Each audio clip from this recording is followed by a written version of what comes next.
Bonjour à toutes et à tous, et bienvenue à nouveau, en compagnie de deux de mes scientifiques préférés.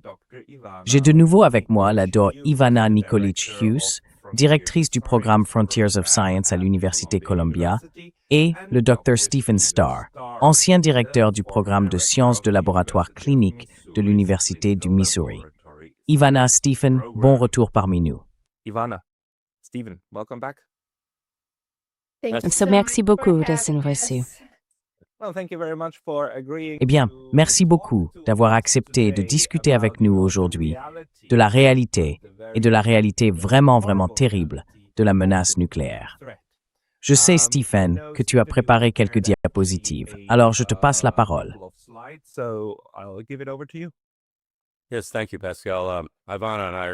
Oui, merci Pascal. Ivana et moi allons faire une présentation conjointe. Je vais partager mon écran ici. J'ai enseigné un cours sur les armes nucléaires à l'Université du Missouri pendant une dizaine d'années. Et j'ai constaté que la plupart de mes étudiants étaient très mal informés sur ce que sont réellement les armes nucléaires et sur ce que signifie une guerre nucléaire. Il y a quelques années, j'ai vu cette annonce de service public préparée par l'État de New York, leur vidéo de gestion des urgences de New York. Je veux dire, ça aurait pu être drôle si c'était une satire. Mais vu l'état des choses aujourd'hui, je me suis dit que si c'est ce que les Américains pensent d'une guerre nucléaire, si c'est ce que leur gouvernement leur dit, alors nous avons un problème. J'espère que le but de cette présentation vous offrira une perspective un peu différente. Mais vous savez, il vous disait de rentrer à l'intérieur, de rester à l'intérieur, de rester à l'écoute et de ne pas sortir tant que ce n'est pas sûr.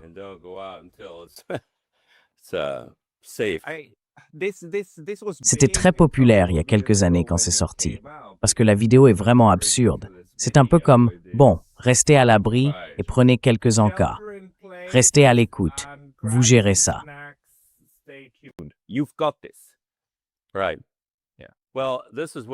D'accord. Oui. Eh bien, voici ce qu'une bombe de 15 kilotonnes a fait à la ville d'Hiroshima en 1945. Environ 13 km² du centre-ville ont été complètement détruits par une tempête de feu nucléaire. Les personnes restées à l'intérieur n'étaient pas du tout en sécurité. Et de nos jours, la puissance des armes nucléaires modernes dépasse de loin celle des bombes atomiques développées il y a 70 ou 80 ans. J'ai affiché ces schémas uniquement pour donner une idée de l'échelle. La bombe d'Hiroshima faisait 15 kilotonnes.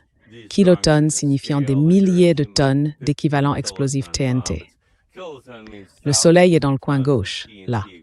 La Russie possède aujourd'hui quelques centaines d'ogives thermonucléaires de 800 kilotonnes sur ses missiles balistiques intercontinentaux, prêtes à être lancés en 5 minutes ou moins.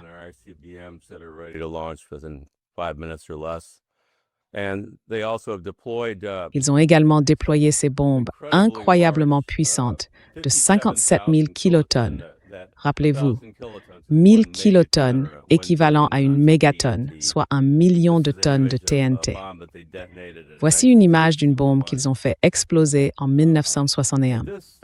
Pour vous donner une idée de l'échelle, voici un groupe de soldats américains qu'on a fait marcher dans le désert du Nevada pour assister à un essai. La bombe de 70 kilotonnes a été larguée depuis un avion et cette photo a été prise à environ 11 km du champignon atomique. Donc, gardez bien cela en tête. La vidéo suivante a été tournée par les Russes en 1961, montrant une arme de 57 000 kilotonnes. Elle a été filmée à environ 145 km de distance. Wow! Cette bombe est 6700 fois plus puissante que celle d'Hiroshima. Elle enflammerait une zone environ 1400 fois plus vaste que celle incendiée à Hiroshima. Cela vous donne une idée de ce que les armes thermonucléaires modernes pourraient provoquer.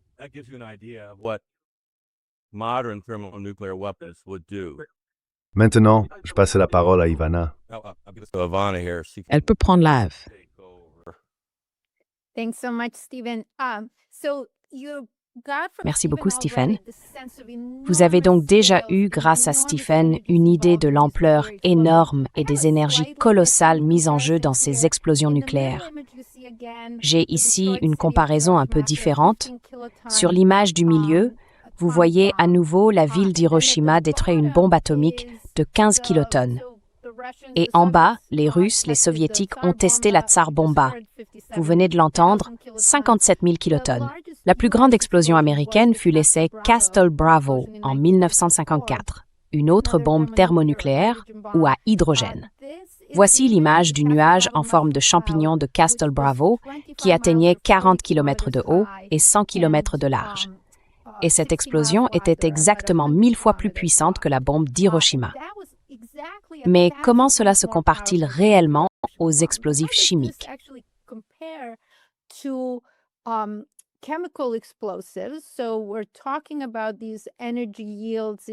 Nous parlons donc de ces rendements énergétiques en équivalent TNT, 15 kilotonnes pour Hiroshima, 15 mégatonnes pour Castle Bravo. En haut, on voit en fait deux images liées à l'attentat d'Oklahoma City. À gauche, le bâtiment fédéral détruit lors de l'attaque. À droite, l'image du bâtiment après l'explosion.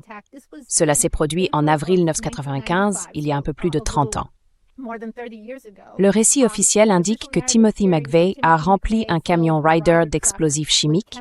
J'ai vu différentes estimations, mais disons environ 2,5 tonnes d'équivalent TNT en termes de rendement énergétique. Cette explosion a tué 168 personnes, dont 19 enfants du centre de garde destiné aux employés fédéraux du bâtiment.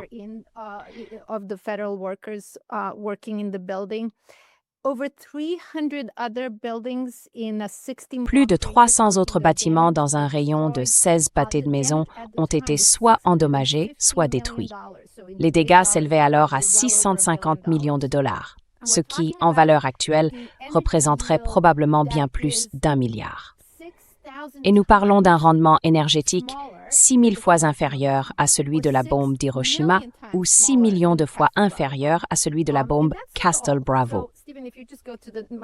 Et ce n'est pas tout. Donc, Stephen, si tu passes à mon point suivant, ce qui est aussi particulier avec les armes nucléaires, c'est la façon dont toute cette énergie est libérée. Elles produisent bien plus d'énergie que les bombes chimiques classiques. Bien que, bien sûr, ce que nous avons vu à Gaza depuis le 7 octobre 2023, c'est que la quantité d'explosifs utilisés là-bas est estimée à environ 100 kilotonnes.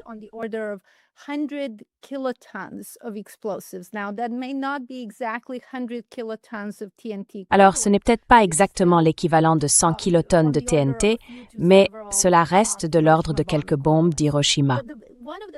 L'une des grandes différences ici, c'est qu'à Gaza, tout est détruit, n'est-ce pas? Donc, l'énergie se transforme en onde de choc. Avec les armes nucléaires, il y a l'onde de choc, la destruction et la chaleur, et nous verrons un peu cela avec Stephen dans un instant. Environ 35% de l'énergie produite se transforme en chaleur, créant essentiellement une boule de feu, un soleil miniature sur Terre. Et puis, en plus de tout cela, une partie de l'énergie d'une explosion nucléaire sert aussi à produire le rayonnement initial.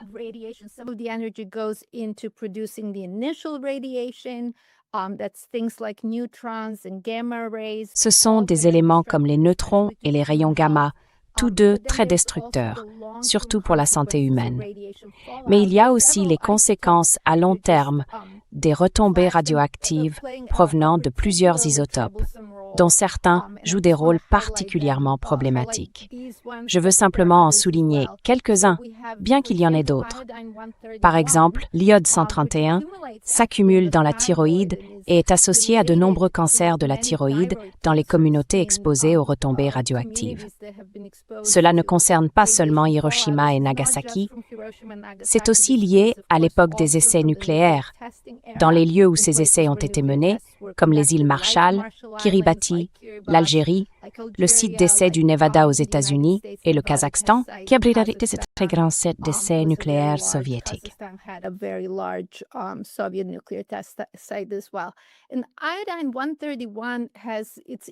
Et l'iode 131 est très intéressant car il a une demi-vie de 8 jours. Cela signifie qu'il ne reste pas très longtemps dans l'environnement, peut-être quelques semaines, puis il disparaît. Mais pendant qu'il est présent, il s'accumule dans la thyroïde. Ensuite, il y a le strontium 90 et le césium 137, qui sont vraiment très problématiques.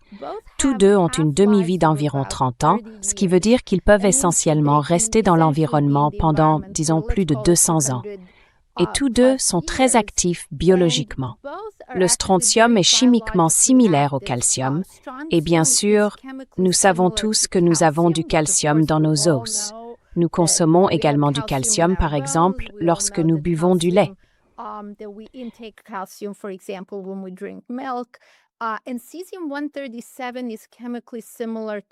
Et le césium 137 est chimiquement similaire au potassium, que l'on sait également présent dans les aliments.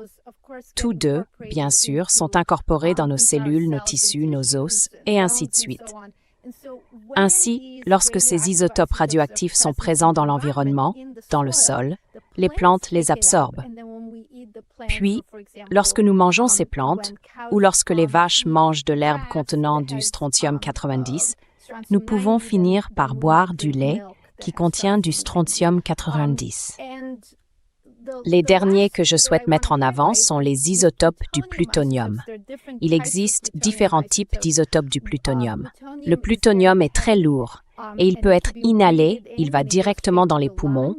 Il est probablement à l'origine de nombreux cancers du poumon chez les populations exposées, par exemple chez les personnes qui ne fument pas ou n'ont jamais fumé.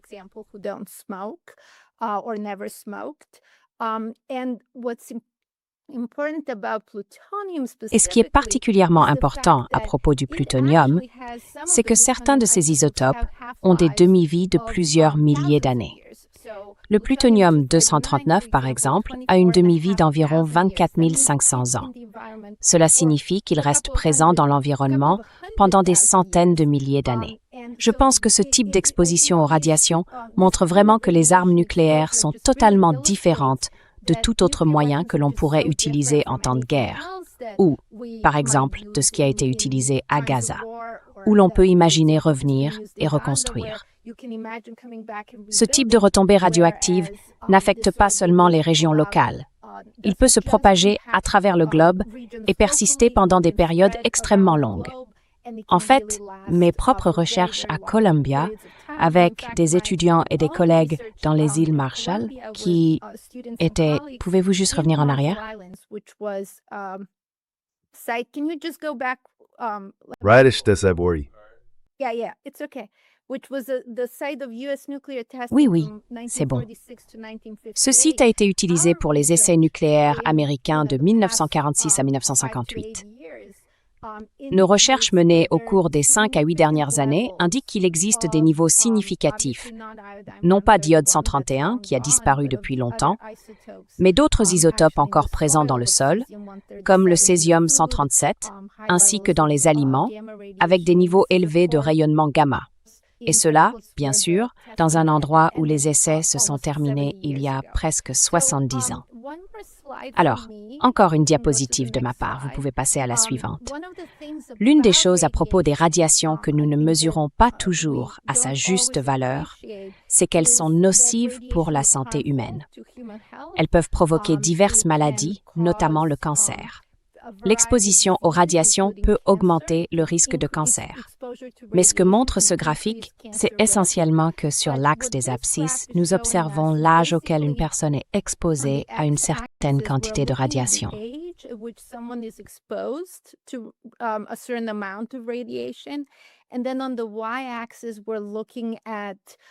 Et puis sur l'axe des ordonnées, nous observons l'augmentation du risque de cancer pour ce groupe.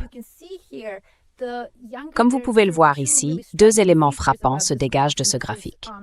Il s'agit de recherches menées par la biologiste américaine Mary Olson. Le premier élément marquant est que plus une personne est jeune au moment de l'exposition, plus le risque de développer un cancer plus tard dans la vie est élevé. Je pense que beaucoup d'entre nous ont cette intuition de protéger, par exemple, les bébés du soleil, en leur mettant des chapeaux, de la crème solaire, etc. Mais l'autre fait, beaucoup moins connu, est que les femmes semblent en réalité être plus sensibles et présenter un risque plus élevé de développer un cancer à tous les âges, y compris pendant l'enfance et à l'âge adulte. Je vais donc simplement conclure en disant que les radiations ne nous affectent pas tous de la même manière. Très bien, Stephen, à toi. Oui, vas-y. Okay, Stephen, take it away. Yeah, go ahead. May I ask a question? Puis-je poser une question? Oui, bien sûr. Vous avez parlé des isotopes, et les isotopes sont des atomes avec différentes configurations d'électrons, n'est-ce pas?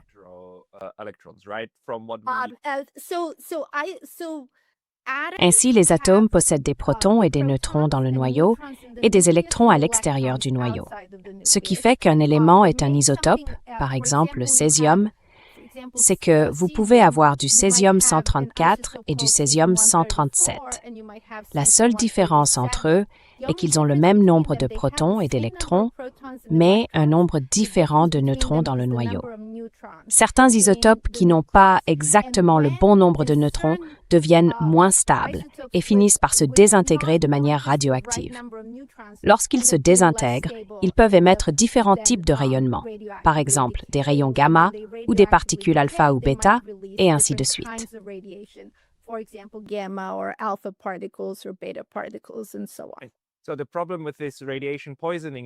Donc, le problème avec cette intoxication radioactive, c'est que notre corps, même s'il n'est pas directement exposé, mais qu'il l'absorbe indirectement, utilise ensuite ces isotopes comme il utiliserait les normaux. Mais il commence à se décomposer et à nous empoisonner de l'intérieur, sans que le corps ne s'en rende compte. Je veux dire, évidemment, nous n'avons aucun mécanisme de défense, car nous ne sommes pas programmés d'un point de vue évolutif pour faire face à cela. C'est une situation extraordinaire, non?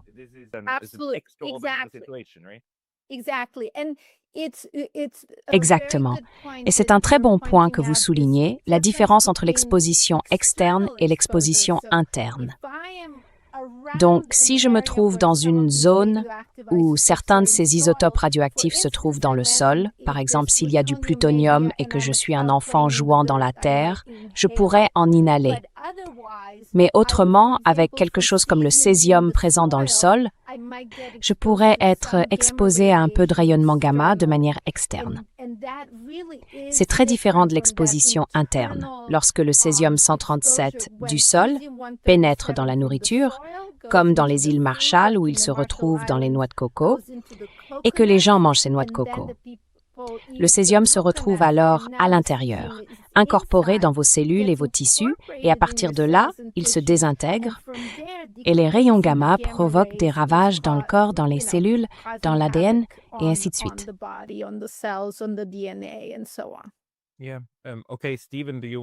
Oui. D'accord. Stephen, tu veux t'en charger? Je sais que tu as essayé de me mettre en contact avec un scientifique biélorusse qui a réellement travaillé sur ce sujet, n'est-ce pas? Aussi, à propos de ce que provoque cette irradiation interne. Mais peut-être qu'on laissera ça pour plus tard, si tu veux d'abord te concentrer sur celui-ci.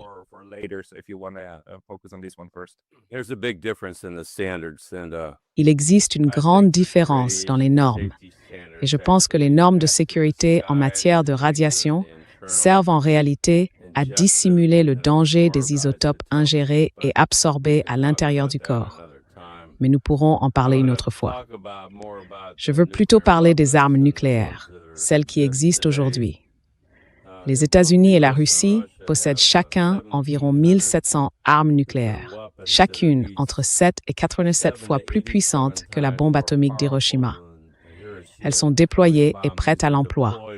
Voyons donc ce que donnerait la détonation de l'une d'entre elles, une ogive de 800 kilotonnes. Une seconde après la détonation, la boule de feu au-dessus de New York ferait environ 1 mille de diamètre.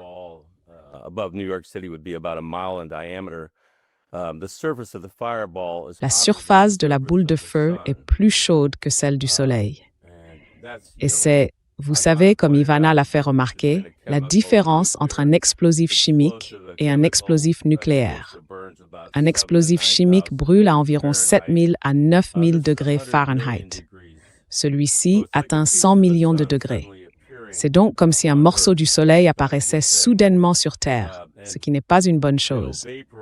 Cela vaporiserait tout ce qui se trouve en dessous et déclencherait des incendies partout. Voici une image, une photo d'une ombre laissée sur le trottoir à Hiroshima. Une personne était assise là, pratiquement sous la boule de feu. Celle d'Hiroshima mesurait peut-être une centaine de mètres de diamètre, mais elle était tout aussi chaude que le Soleil.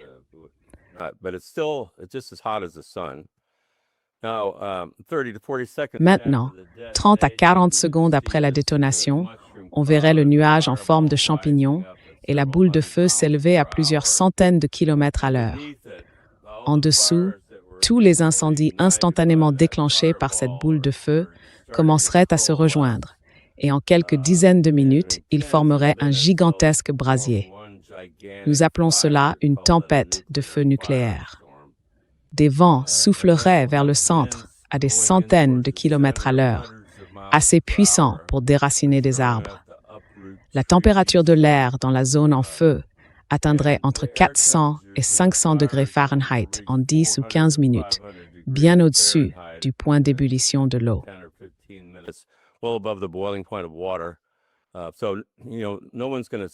Alors, vous savez, personne ne survivra dans cette zone. Même si vous êtes dans un abri profond, l'oxygène serait épuisé. Vous pourriez être littéralement brûlé vif. C'est presque inimaginable. Nous avons vu des tempêtes de feu de ce genre pendant la Seconde Guerre mondiale et les habitants de Hambourg ne pouvaient pas pénétrer dans ces zones pendant des semaines, simplement parce qu'aucun véhicule chenillé ne pouvait y entrer. Il faisait encore trop chaud après. Eh bien, la Russie a déployé, vous savez, nous avons vu cette image de l'arme de 57 000 kilotonnes plus tôt. Ils ont maintenant le drone Poséidon. C'est comme un sous-marin nucléaire sans équipage, mais ils l'appellent une torpille drone. Il possède une ogive de 100 mégatonnes, soit 100 000 kilotonnes.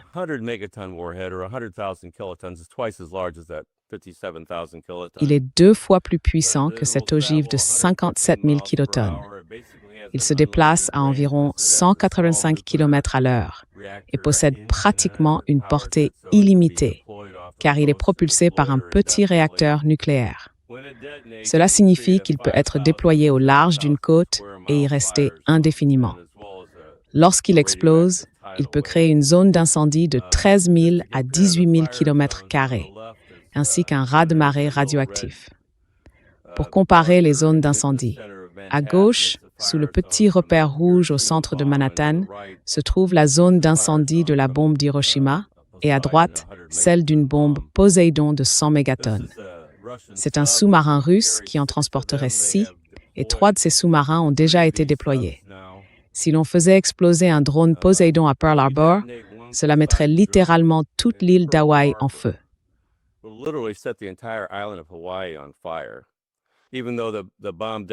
Même si la bombe explose sous l'eau, elle vaporise et fait bouillir instantanément l'eau au-dessus d'elle. Cela pourrait réduire quelque peu la zone d'incendie, disons de 7 000 à 5 000 milles carrés, mais cela reste presque inimaginable. Le docteur Theodore Postol a créé ces images. Il a essayé de montrer qu'un seul Poséidon pourrait presque mettre le feu à toute la côte Est. Pour se faire une idée du nombre d'armes nucléaires existantes, il y en a un peu plus de 12 000 dans les arsenaux mondiaux aujourd'hui et environ 90% d'entre elles se trouvent dans les stocks américains et russes. L'image de droite montre les 2 plus grandes barres dressées. À leur base, la section rouge représente les armes stratégiques déployées. Leur puissance varie d'environ 90 ou 100 kilotonnes jusqu'à 1,7 mégatonnes.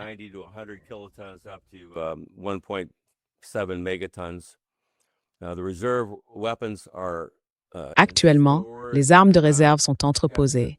Elles ne sont pas conservées sur les bases de l'armée de l'air. Ensuite, il y a les armes retirées du service, mais encore intactes.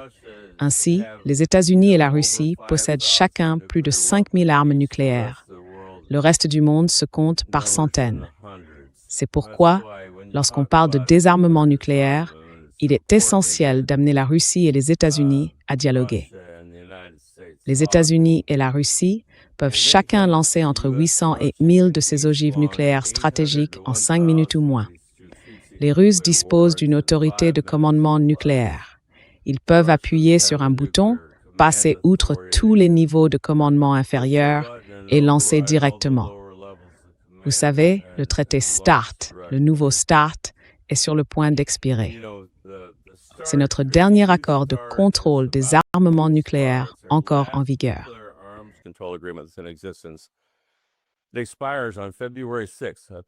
Il expire le 6 février. Poutine a proposé de continuer à l'appliquer pendant une année supplémentaire. Il a tenu à faire cette offre à Trump et Trump ne l'a pas acceptée. Il lui reste encore 3 semaines pour le faire. Et il est extrêmement important que nous le fassions. Si nous ne le faisons pas, le nombre d'ogives nucléaires déployées va pratiquement doubler en peu de temps. En quelques heures, des centaines de bombes supplémentaires pourraient être chargées sur des missiles de croisière, sur nos avions. Mais si nous empruntons cette voie, je veux dire, nous serons dans une situation terrible. Il ne faut pas grand-chose pour en lancer une. Les présidents américains et russes sont toujours accompagnés d'une mallette nucléaire lorsqu'ils sont en dehors de la Maison-Blanche.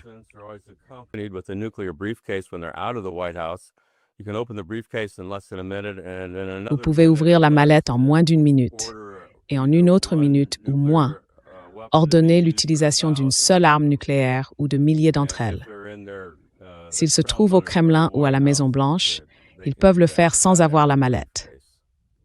Une fois le lancement ordonné, s'il s'agit d'un missile balistique intercontinental, le temps de vol est d'environ 30 minutes entre les États-Unis et la Russie, et inversement. La Russie dispose de missiles hypersoniques, ce que les États-Unis n'ont pas, et elle possède désormais des navires équipés de ces zircons. Ils se déplacent à 2000 par seconde et peuvent transporter des ogives nucléaires. Si la Russie stationne l'un de ces navires à quelques centaines de milles au large de la côte Est, il pourrait atteindre Washington en 3 à 4 minutes.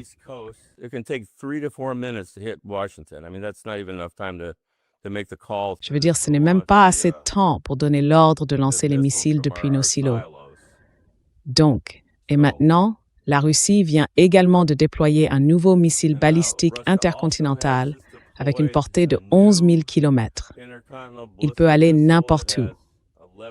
Il peut passer par-dessus le pôle sud des États-Unis, là où nos systèmes d'alerte précoce ne regardent pas. Et il transporte des ogives qui se déplacent à 4000 par seconde. Et elles sont manœuvrables. Nous n'avons aucune défense contre cela. Nous ne les verrions même pas arriver. Alors, est-ce que nous voulons vraiment déclencher une guerre nucléaire avec la Russie, alors qu'elle possède des armes comme celle-ci, contre lesquelles nous ne pouvons pas nous défendre? Ces ogives peuvent avoir une puissance allant, disons, de 100 kilotonnes à 1 mégatonne.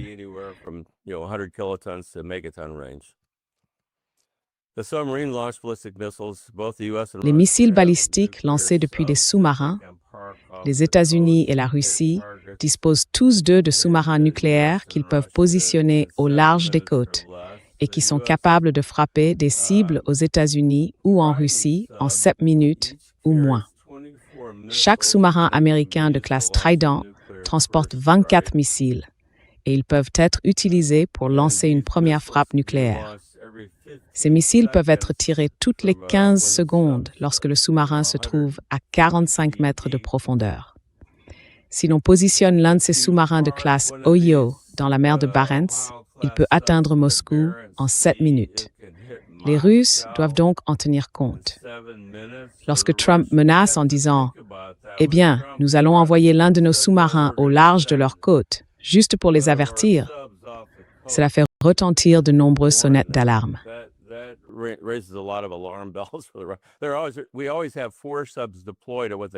Nous avons toujours 4 sous-marins déployés en ce qu'ils appellent un état d'alerte maximale, ce qui signifie qu'ils sont en position de tir, mais ils ne s'approchent pas forcément autant. Si vous faites exploser une ogive d'un trident, voici l'image du cratère qu'elle créerait. On pourrait y placer le Capitole des États-Unis au centre pour montrer à quel point il serait profond. Ces armes peuvent donc être utilisées. Elles sont désormais très précises. Elles peuvent servir à une première frappe pour détruire les ICBM russes, leurs silos. Cela crée un risque de première frappe pour la Russie, dont ils sont parfaitement conscients. Nous surveillons constamment. Nous avons nos systèmes d'alerte précoce et nos centres de commandement enfouis dans la montagne Cheyenne, avec les écrans allumés.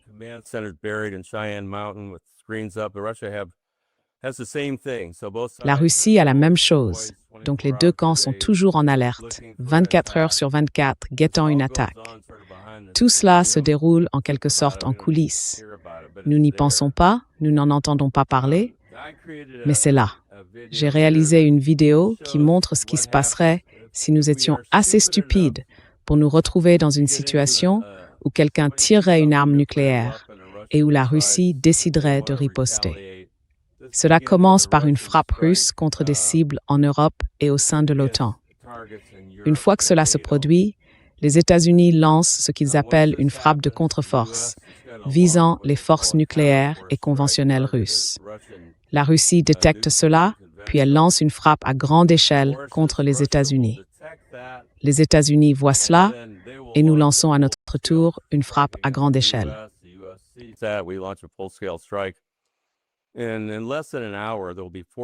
Et dans moins d'une heure, il y aura 4000 détonations nucléaires qui détruiront toutes les grandes villes d'Amérique du Nord et d'Europe.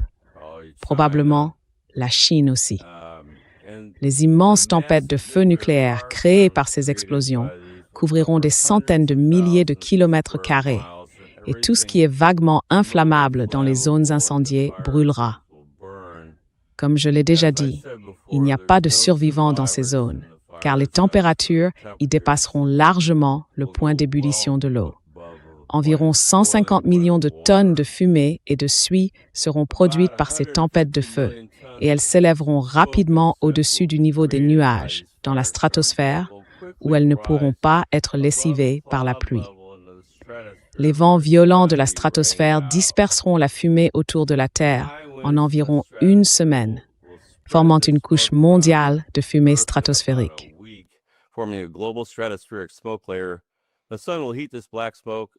Le Soleil réchauffera cette fumée noire, ce qui détruira la couche d'ozone protectrice au-dessus de la Terre. Cela empêchera également la lumière solaire réchauffante d'atteindre la surface. Cette carte montre comment la fumée se propage et les scientifiques estiment qu'environ 70% de la lumière dans l'hémisphère nord serait bloquée par cette couche de fumée stratosphérique et environ 35% dans l'hémisphère sud.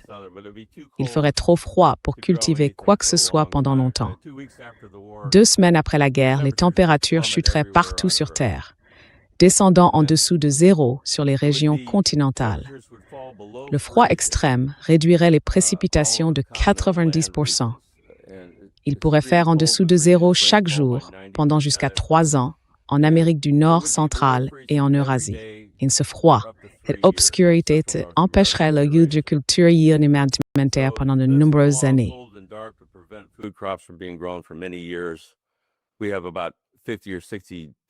Nous disposons actuellement d'environ 50 ou 60 jours de réserve de céréales pour la consommation mondiale. Nous anéantirions non seulement la civilisation, mais aussi la plupart des êtres humains et des animaux terrestres sur Terre. C'est ce qu'une grande guerre nucléaire provoquerait. Voici l'image d'un agriculteur debout dans un champ aride, levant les yeux vers un ciel sans nuages. C'est à cela que ressemblerait la fumée. On dit qu'à midi, en juin, il y aurait à peu près autant de lumière qu'un clair de lune actuel à minuit. Voilà à quel point il ferait sombre. Je vais donc laisser Ivana expliquer ce qui se passerait. Même s'il ne s'agissait pas d'une guerre nucléaire à grande échelle, un conflit entre l'Inde et le Pakistan avec un nombre plus réduit d'armes atomiques produirait tout de même le même type d'effet.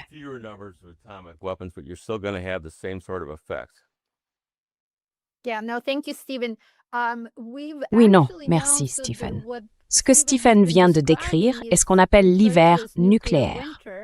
Nous en avons en fait connaissance depuis le début des années 1980, lorsque les scientifiques de l'époque ont compris ce qui était arrivé aux dinosaures il y a 66 millions d'années, puis ont commencé à se demander s'il existait aujourd'hui des phénomènes similaires, des choses qui pourraient anéantir la majeure partie, voire la quasi-totalité de la vie sur la planète.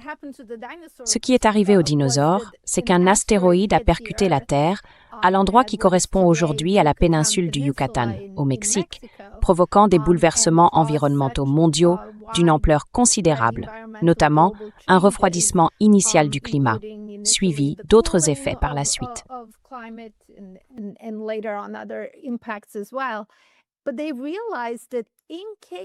Ils ont compris que, dans le cas d'une guerre nucléaire à grande échelle, la suie libérée dans l'atmosphère bloquerait la lumière du Soleil, entraînant une baisse des températures et l'effondrement de l'agriculture. Ce que je montre ici est un article publié dans Nature Food par un groupe de l'université Rutgers en 2022. Comme je l'ai dit, une partie de cette recherche est en cours depuis le début des années 1980. Mais les études plus récentes utilisent les modèles climatiques avancés que nous avons développés pour traiter un autre problème, celui du réchauffement climatique. Ce que nous examinons ici, ce sont donc plusieurs scénarios sur la manière dont une guerre nucléaire pourrait se dérouler sur la planète.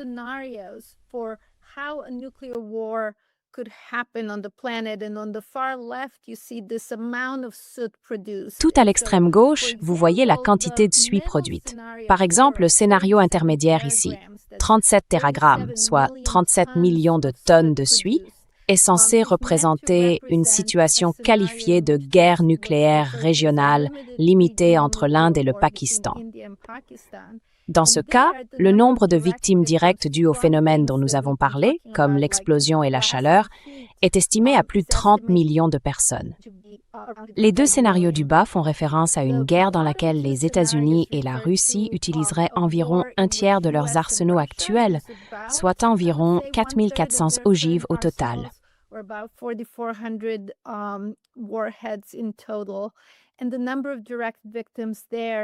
Et le nombre de victimes directes là-bas est estimé à environ 360 millions. D'après ce que nous savons d'Hiroshima et de Nagasaki, je dirais que le nombre de victimes des radiations serait à peu près le double du nombre de victimes directes, celles tuées sur le moment, le jour de l'attaque. Et Stephen, si tu veux bien maintenant, montrons le reste, les chiffres vraiment horribles. Voici les chiffres des victimes de la famine à la fin de la deuxième année. Combien de personnes mouraient de faim selon ces différents scénarios? Et encore une fois, si nous nous concentrons sur le scénario des 37 tégrammes, l'Inde et le Pakistan, cela représente plus de 2 milliards de personnes mourant de faim.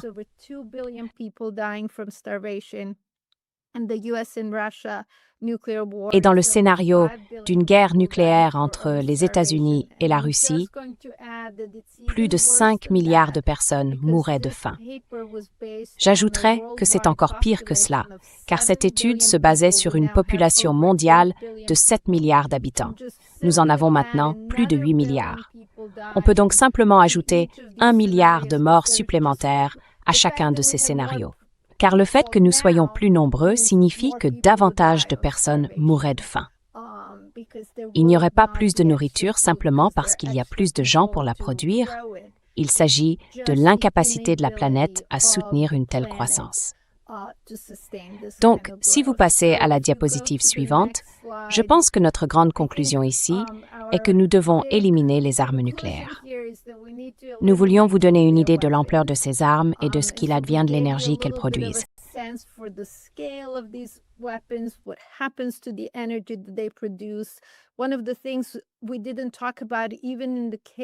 L'un des sujets dont nous n'avons pas parlé, même dans le cas d'une seule explosion nucléaire, bien que Stephen en ait déjà discuté avec Pascal Lotaz par le passé, est la notion d'impulsion électromagnétique. Une arme nucléaire détonée à haute altitude, à environ 100 000 au-dessus de la surface de la planète, pourrait produire une impulsion électromagnétique si puissante qu'une seule explosion pourrait désactiver le réseau électrique. Dans le cas d'un pays entier comme les États-Unis, il faudrait par exemple 3 explosions de ce type pour paralyser le réseau à l'échelle nationale. Et bien sûr, avec le nombre d'ogives nucléaires que Stephen vous a montré, plus de 12 000 aujourd'hui, le scénario le plus probable n'est pas celui d'une seule explosion nucléaire. C'est qu'une explosion pourrait déclencher une série d'événements menant à une guerre nucléaire. To a chain of events where there's a nuclear war, and then we're looking at such severe. Et ensuite, nous faisons face à des changements environnementaux si graves qu'ils provoquent un hiver nucléaire et une famine nucléaire, ainsi que la destruction de la couche d'ozone.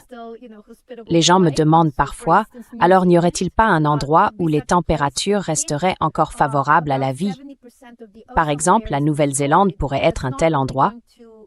Mais si environ 70% de la couche d'ozone est détruite, cela n'affectera pas seulement notre capacité à rester dehors, cela aura aussi un impact sur la croissance des plantes. Ce même type de mode de survie se déclencherait donc, même si les températures ne sont pas aussi froides que prévu en moyenne ou pas au niveau du gel, comme le disait Stephen. Je vais m'arrêter là et laisser Stephen conclure avec encore quelques diapositives.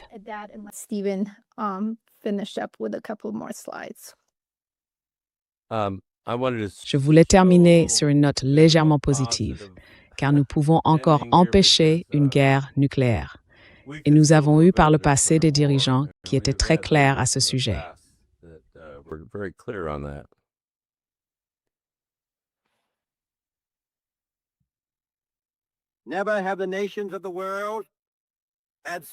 Jamais les nations du monde n'ont eu autant à perdre, ni autant à gagner. Ensemble, nous sauverons notre planète, car ensemble nous périrons dans ces flammes. Nous pouvons la sauver, nous devons la sauver, et alors nous mériterons la gratitude éternelle de l'humanité, et en tant qu'artisans de paix, la bénédiction éternelle de Dieu.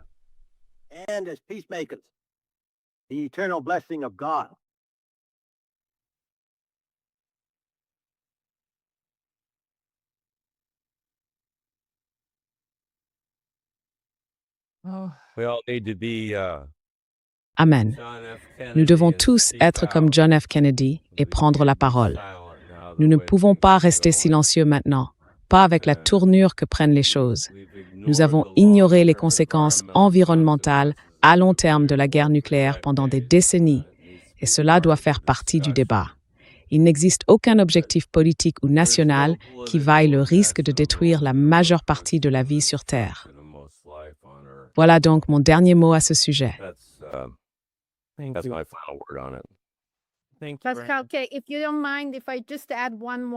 Pascal, si tu permets, j'aimerais ajouter un dernier point. Quand j'ai vu cette diapositive de Stephen disant que rien ne valait un tel risque, cela m'a fait réfléchir à ces choses simples que nous faisons, individuellement ou en famille. Par exemple, je me souvenais que lorsque nos enfants étaient petits, mon mari et moi, à nous deux, je sais que cela peut sembler un peu fou, avions 7 polices d'assurance vie. C'était comme si, en cas de tragédie, on voulait s'assurer que l'avenir de l'enfant puisse être protégé, au moins sur le plan financier. Et je n'arrive tout simplement pas à croire que nous n'ayons pas tout aussi simplement une police d'assurance pour cette planète magnifique, extraordinaire, incroyable sur laquelle nous vivons. Nous parlons de quelques minutes pour une guerre nucléaire qui pourrait certainement détruire la civilisation humaine et peut-être anéantir toute forme de vie complexe sur la planète. C'est tout simplement inimaginable, vraiment.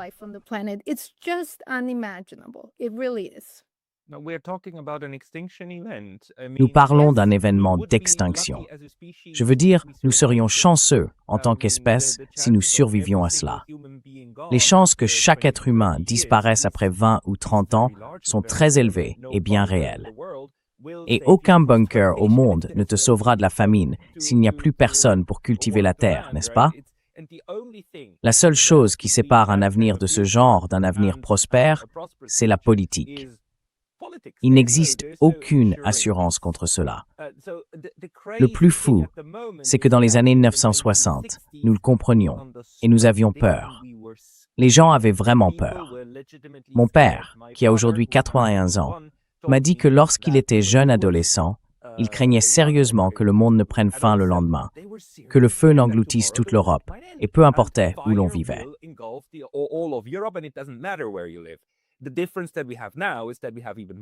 La différence aujourd'hui, c'est que nous avons encore plus de ces armes de fin du monde et que nous avons moins de peur. Ce n'est pas une bonne combinaison.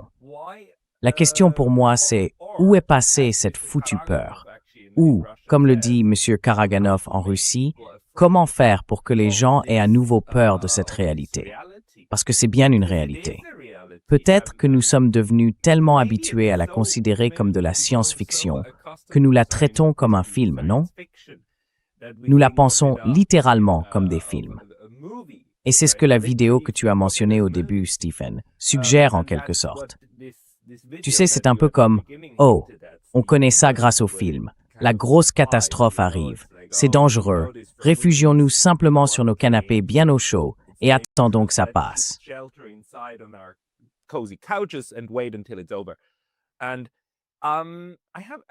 Et je ne sais pas vraiment comment changer cela, mais je suis très heureux que vous, en tant que scientifique, puissiez parler des implications concrètes.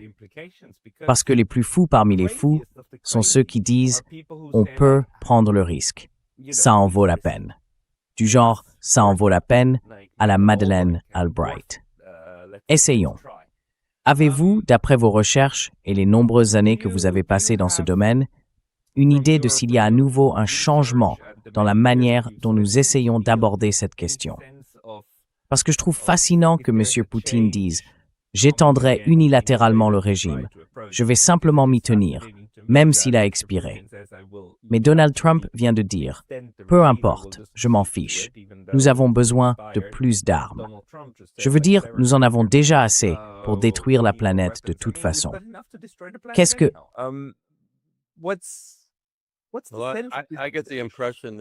J'ai l'impression que les Russes ont une perception beaucoup plus lucide de la réalité quant aux dangers qui existent ici. Mais en Occident, on a l'impression d'un mélange d'incompétence, d'arrogance, d'hubris, frôlant la folie à ce stade.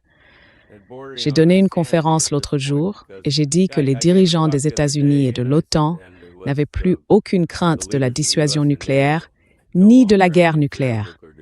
Ils ne sont plus dissuadés. Je veux dire, les États-Unis, l'OTAN, les Britanniques, ils ont attaqué les systèmes d'alerte précoce russes, les bombardiers stratégiques russes. Nous avons même tenté d'évaluer les tentatives d'assassinat contre Poutine, la dernière visant sa résidence officielle, où se trouve également un centre de commandement et de contrôle nucléaire.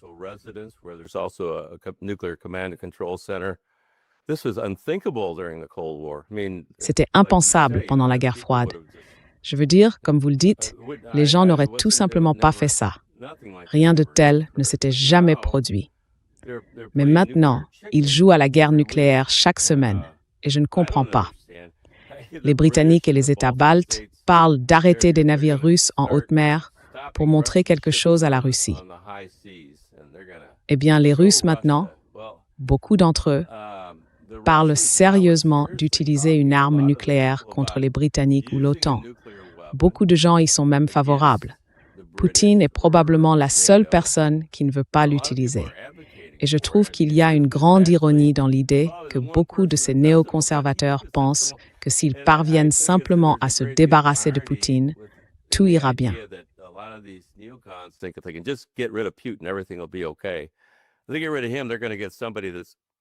S'ils se débarrassent de lui, ils vont avoir quelqu'un de plus susceptible d'appuyer réellement sur le bouton. Donc nous marchons sur une fine couche de glace.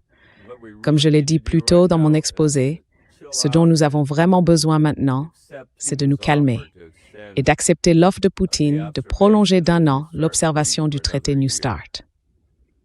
Mais vous savez, il est difficile de faire en sorte que les Russes nous prennent au sérieux après que nous ayons lancé une attaque de 91 drones qui a tenté de frapper la résidence officielle de Poutine. Et il n'y a aucun doute là-dessus. Scott Reeder a parlé du fait que les Russes avaient fourni une puce provenant de l'un des drones qui devait avoir été programmée par le département de la Défense des États-Unis. Nous pouvons nier que nous n'en savions rien, Mais c'est un mensonge. So let me just add, yeah, let me just add some thoughts. Permets-moi d'ajouter quelques réflexions, Pascal, à ta question.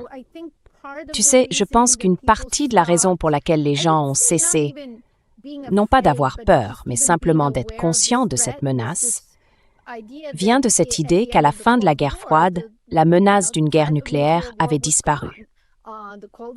La guerre froide s'est terminée et les armes nucléaires ont disparu de la conscience collective. Et je pense qu'à cela s'ajoute l'idée que nous vivons désormais à l'ère nucléaire depuis 80 ans et qu'en principe, on pourrait dire que rien de grave ne s'est produit, même si nous avons été très très proches du désastre à de nombreuses reprises, avec des accidents, la crise des missiles de Cuba et des erreurs de calcul potentielles.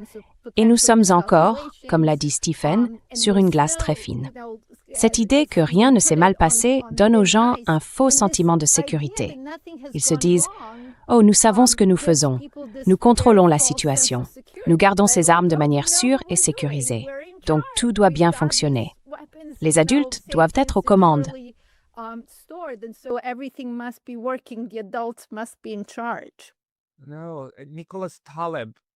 Non, Nassim Nicholas Taleb, le cygne noir, dans son livre, je veux dire, il a cette métaphore magnifique.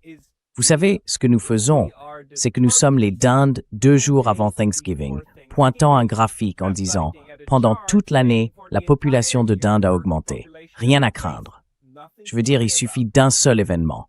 Il nous en faut juste un. Absolument, absolument.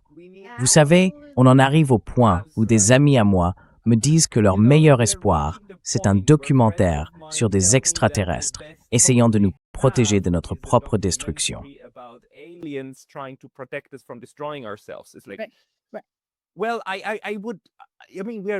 Eh bien, je veux dire, nous en arrivons au point où il faut presque devenir religieux simplement pour ne pas désespérer de la direction que prend cette irresponsabilité.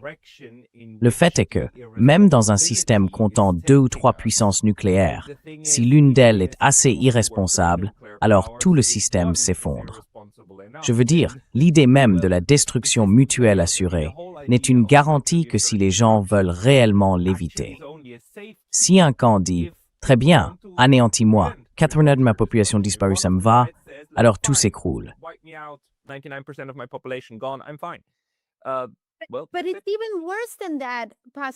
Mais c'est encore pire que ça, Pascal, car en 1983, nous avons connu 2 incidents très célèbres. L'un d'eux était Able Archer, un exercice de l'OTAN très sérieux que les Russes ont interprété comme une véritable attaque. Ils ont commencé à armer des bombardiers avec des ogives nucléaires. Et puis, il y en a eu un autre où, en gros, quelque chose est apparu sur leurs écrans de détection, un alignement entre des satellites et des nuages, et ils ont cru être attaqués. Et cet officier soviétique, Stanislav Petrov, a décidé de ne pas transmettre le message. Il s'est simplement dit « Non, ça paraît trop étrange. 5 missiles entrants? Pourquoi seulement 5? S'ils nous attaquaient vraiment, ils en enverraient beaucoup plus. »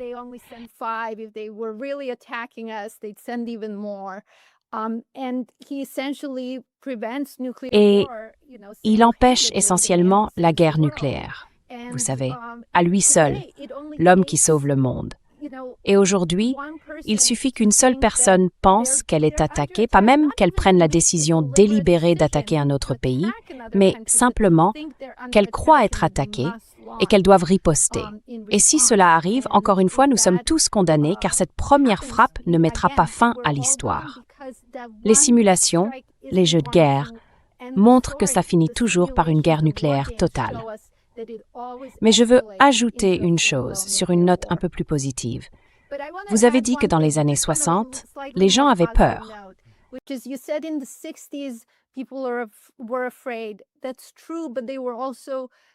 C'est vrai, mais ils manifestaient aussi. Vous savez, ici aux États-Unis, il y a eu des protestations contre les essais nucléaires qui ont en fait conduit Kennedy et Khrouchtchev à négocier le traité d'interdiction partielle des essais nucléaires. Ensuite, dans les années 1980, enfin dans les années 1970, cette question est un peu passée au second plan, éclipsée par la guerre du Vietnam et tous les autres problèmes de l'époque. Puis, au début des années 1980, Reagan arrive au pouvoir aux États-Unis et là, c'est devenu complètement fou en termes d'expansion de l'arsenal nucléaire. En 1986, il y avait 70 000 ogives nucléaires. Aujourd'hui, nous en avons plus de 12 000, n'est-ce pas?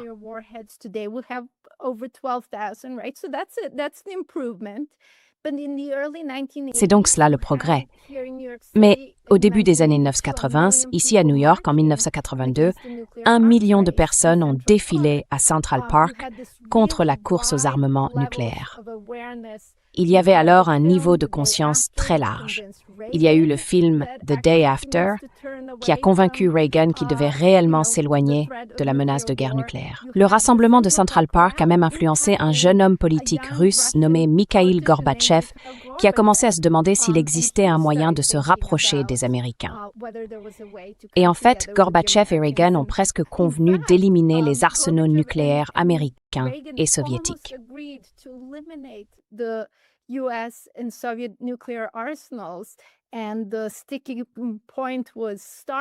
Et le point de blocage, c'était Star Wars et, vous savez, la défense antimissile.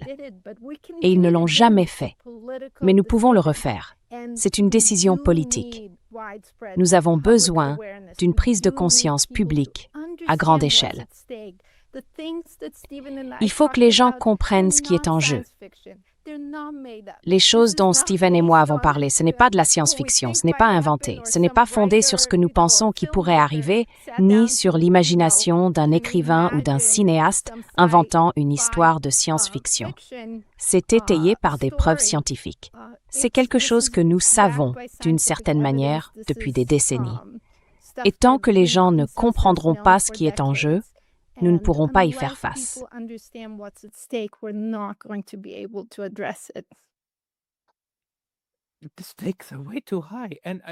Les enjeux sont bien trop élevés. Et je veux dire, chers amis, même si quelqu'un dit « Oh, l'hiver nucléaire est exagéré », c'est comme « Avez-vous vu ce que font ces bombes ?» Nous avons des preuves concrètes d'Hiroshima et de Nagasaki. L'une des tragédies, c'est que, peut-être parce que ces deux villes se sont relevées, certaines personnes pensent « Eh bien, c'est pas si grave ». Non, ces bombes-là étaient de minuscules engins comparés à ce que nous avons aujourd'hui. Et il n'y aurait aucun moyen de s'en remettre.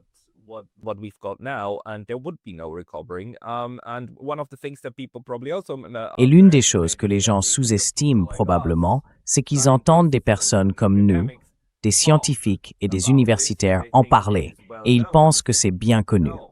Mais non, nous n'avons pas d'impact. Nous en parlons, nous le diffusons, on peut le voir à la télévision ou ailleurs, et ça s'arrête là. Dès que la diffusion est terminée, c'est fini et rien ne change. C'est donc là que nous avons besoin de l'aide des militants, des personnes qui comprennent réellement comment mobiliser les foules. Parce que nous, les universitaires, ne sommes pas des militants ou des organisateurs nés, n'est-ce pas? Nous sommes des analystes et nous avons besoin de l'aide des militants pour retourner au rassemblement.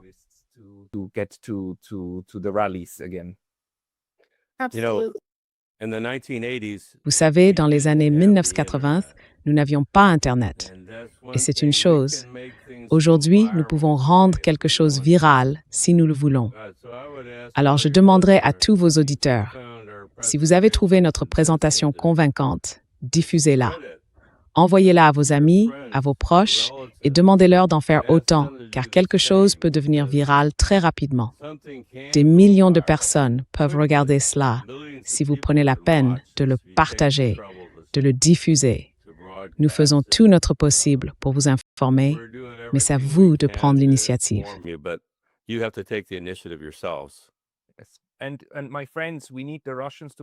Et mes amis, nous avons besoin que les Russes protestent en Russie, que les Américains protestent en Amérique et que les Européens protestent en Europe, car nous devons convaincre nos propres gouvernements que c'est de la folie. Nous exigeons, au nom du peuple, un traité mondial à ce sujet, pour aller plus loin que le TNP. Nous avons les tentatives aux Nations Unies avec le traité sur l'interdiction des armes nucléaires. Nous l'avons. Nous sommes en bonne voie. Mais nous avons besoin de plus de soutien public. Absolutely. Yeah, if you just don't mind, Absolument. with the treaty on the Oui, prohibition si of cela ne te nuclear dérange pas, weapons, we're now à propos du at traité sur the l'interdiction majority. des armes More than nucléaires, 50% nous avons of the désormais une member majorité. states have Plus de joined that 50% des treaty. États membres de They've l'ONU ont ratified, adhéré à ce signed it. traité. Ils l'ont We just ratifié need ou to keep signé. going further Il and faut simplement continuer à aller plus loin. we need to Les gens let doivent people comprendre ce need qui est to en jeu et faire understand savoir what's à at leurs stake and représentants they élus need to ce let qu'ils the veulent. elected officials Les citoyens know. devraient People should écrire be au writing président to Trump President et lui Trump and demander de saying, prolonger le traité "Extend the New New START. START treaty. C'est une chose It's très a claire, very très simple que clear, nous very pouvons faire dès simple maintenant, thing we can aujourd'hui, do right et le now, président today." Trump en a And d'ailleurs President parlé Trump au actually début de sa talked about présidence early ou in juste his avant d'entrer en presidency or fonction, just il a before parlé de assuming the presidency, dénucléarisation. talked about denuclearization. I think President Putin also Je very pense much que le understands président what's Poutine at comprend stake également here. très bien And ce qui I est en think jeu those ici. two leaders could Et je pense come que ces deux together dirigeants if pourraient they se réunir decided to. s'ils le That's décidaient. all it would take. C'est tout ce Just qu'il faudrait. coming together to say, Simplement "Okay, se mettre we're at d'accord pour dire 5,000 nuclear d'accord, nous avons warheads. 5000 How ogives about we come down nucléaires. to Et si nous 1,000 descendions à nuclear 1000 warheads chacune, each? Still nous can pourrions destroy toujours the détruire la planet, planète, still, nous can pourrions still toujours nous destroy détruire each other. mutuellement. Mais pourquoi ne pas commencer ce processus de réduction? Et vous avez mentionné le TNP, le traité sur la non-prolifération des armes nucléaires. C'est une obligation. Le désarmement est une obligation pour tous les États dotés de l'arme nucléaire, y compris, bien sûr, les États-Unis, la Russie, la France, le Royaume-Uni et la Chine. Ils sont tous tenus, selon ce traité, de travailler en faveur du désarmement.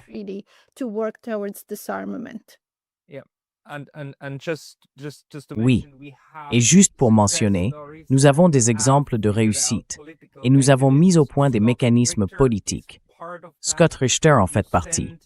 Si vous envoyez des spécialistes du contrôle des armements nucléaires de l'autre côté et que vous vérifiez vous-même, cela a très bien fonctionné.